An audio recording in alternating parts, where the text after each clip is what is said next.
AT&T offers investors a dividend yield of 7.14% as of this recording. But is that dividend yield safe?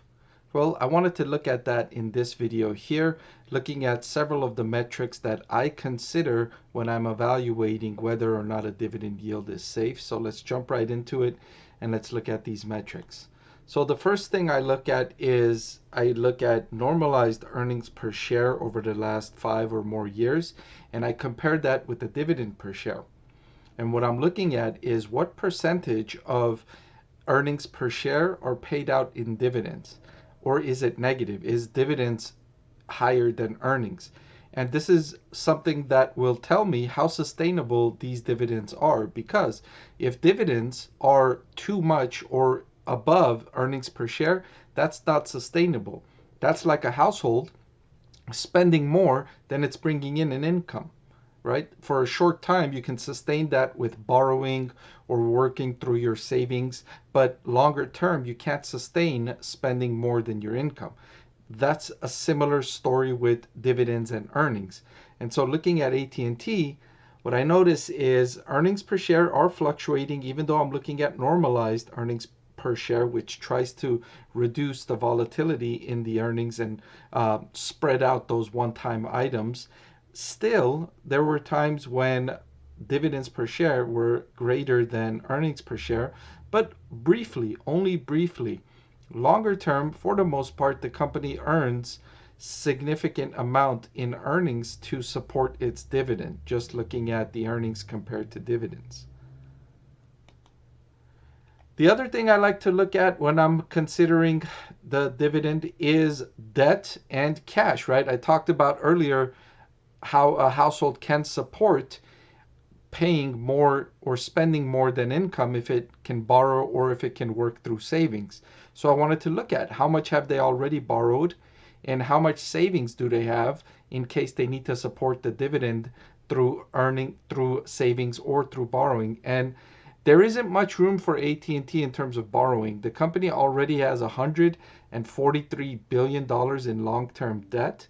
The company's actually been trying to reduce that. You can see it working that number down. And even more importantly, because interest rates, borrowing costs have risen by over 500 basis points in the last 2 years.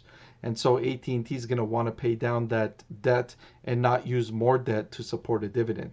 And then when you look at the savings, it's only got $9.5 billion in cash. And I can't believe I just said that sentence. It only has $9.5 billion.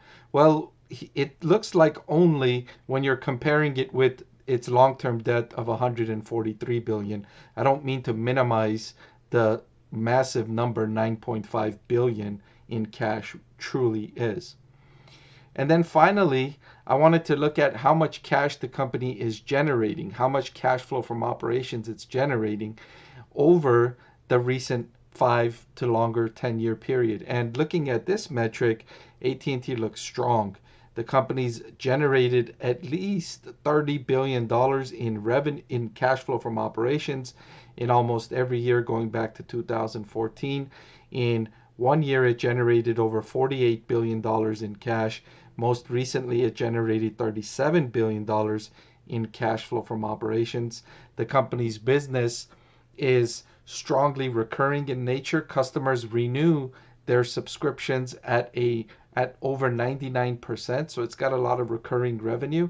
And it upfront, the investments it made in 5G technology are mostly behind it. So for several years now, it's got a gap where it can reap the benefits of those investments until the next generation of technology comes along that it will need to invest in. But for now, strong cash flow from operations certainly can support the dividend and help pay down some debt. In fact, when I looked at the management's most recent earnings conference call, the management team was talking about that they are still going to pay the dividend, and then whatever money is left over in excess free cash flow, they're going to use to pay down debt. So it looks like they are, for now, prioritizing paying the dividend over paying down their debt balance. But the good news is that they've got plenty of cash flow to support both, to support paying down the debt and paying off dividends. And when you're paying down debt, it has a positive virtuous cycle for AT&T because the reduction in debt will reduce its interest expense, which will increase the cash flow from operations, which can leave more cash to pay down more debt and increase earnings even more, and so on and so on and so on. So it has a lot of room to continue feeding into that positive virtuous cycle. Overall, if I had to say if AT&T's dividend is safe, I would say it's not extremely safe because of that massive debt load. It's not extremely safe, but it's relatively safe because of the strong cash flow from operations, sufficient earnings, and a business that retains customers at over 99%. So that's all for this video. I hope it provided some insights into dividend stock investors and passive income investors looking at AT&T's dividend yield. I want to thank the Motley Fool for sponsoring this video. Visit fool.com/Parkev for the 10 best stocks to buy now.